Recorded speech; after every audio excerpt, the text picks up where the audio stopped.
Chaque année, il nous est signalé le jour du dépassement, date à partir de laquelle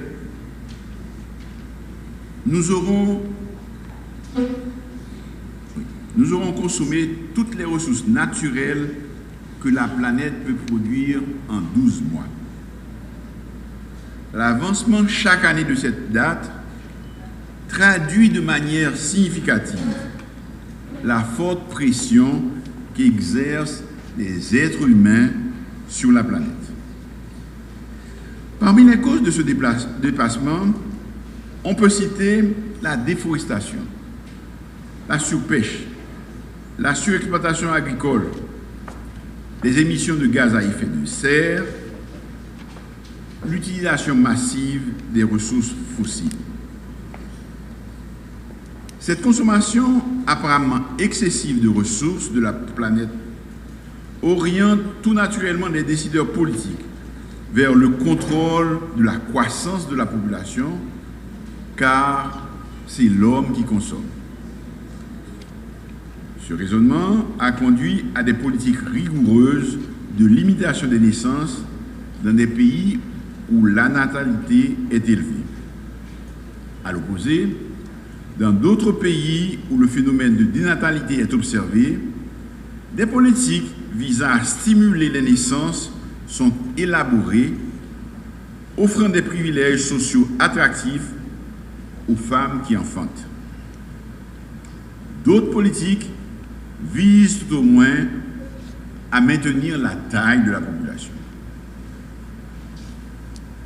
Le rapport souligne que ces initiatives s'avèrent très souvent inefficaces et peuvent porter atteinte aux droits des femmes. Ce document sur l'état de la population mondiale aborde différemment la présence des 8 milliards d'humains sur Terre et voit dans ce nombre un horizon infini de possibilités et défendre les droits et la liberté de choix. Au lieu de s'intéresser au rythme auquel les êtres humains se reproduisent, le rapport recommande aux dirigeants de veiller plutôt à ce que les individus, en particulier les femmes, soient libres de faire leurs propres choix en matière de procréation. En Haïti, le programme de planification familiale, comme l'indique son nom, a toujours visé et vise encore à accompagner les couples pour une meilleure planification des naissances. Dans le pays d'Haïti, faire planning veut dire permettre madame et mari faire quantité petite yo vle, là yo vle, là yo senti yo paré pour ça. Le gouvernement haïtien prend note des différentes recommandations du rapport, à savoir l'adoption des politiques centrées sur l'égalité des genres et les droits, notamment des programmes de congé parental, des crédits d'impôt pour des personnes ayant des enfants, des mesures favorisant l'égalité des genres sur le lieu du travail, ainsi que l'accès universel à la santé et aux droits en matière de sexualité et de procréation. Certaines de ces recommandations sont déjà mises en œuvre. Le ministère à la condition féminine et aux droits des femmes, ainsi que les autres secteurs gouvernementaux, s'activent depuis de nombreuses années à inscrire dans les faits la parité des genres. À échelle réduite, certains programmes supportent l'autonomisation des femmes, le transfert de fonds à des familles vulnérables.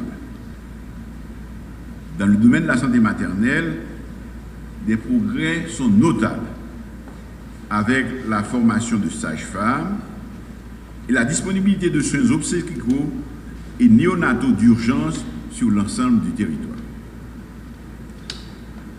La population haïtienne est estimée à 12 millions d'habitants. Et la pyramide des âges montre qu'elle est constituée à peu près de 60% de jeunes actifs entre 15 et 64 ans, ce qui représente un potentiel énorme en termes de possibilités de croissance économique et qui pourrait constituer un véritable dividende démocratique. La croissance de notre population entraîne pour nous des responsabilités.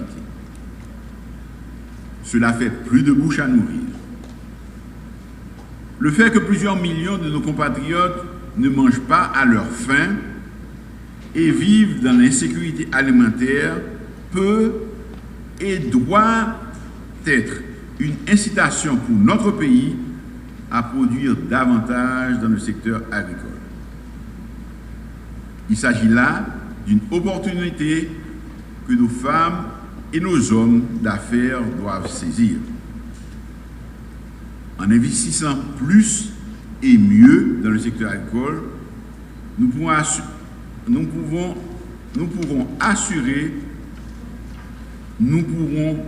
rendre un immense service à notre population. Pour saisir cette opportunité et transformer notre pays, nous devons obligatoirement parvenir à la stabilité politique, prendre conscience que nous sommes un seul et même peuple, et de ne pas oublier la légende de notre emblème national, l'union fait la force. Il nous faut donc un sursaut, un réveil patriotique. Au niveau planétaire, l'augmentation constante de la population nous oblige à une réflexion plus approfondie.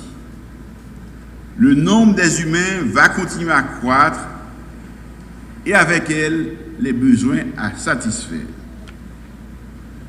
Les disparités de développement dans différentes parties du monde va poser et pose déjà des problèmes de migration importants. Il nous faudra trouver ensemble, au niveau mondial, les réponses à ces défis qui sont devant nous. Je veux, à l'occasion de la publication de ce rapport, exprimer notre gratitude à tous nos partenaires de la coopération bilatérale et multilatérale, toutes les organisations qui nous aident dans la quête de paix, de bonheur et de prospérité au bénéfice du peuple haïtien.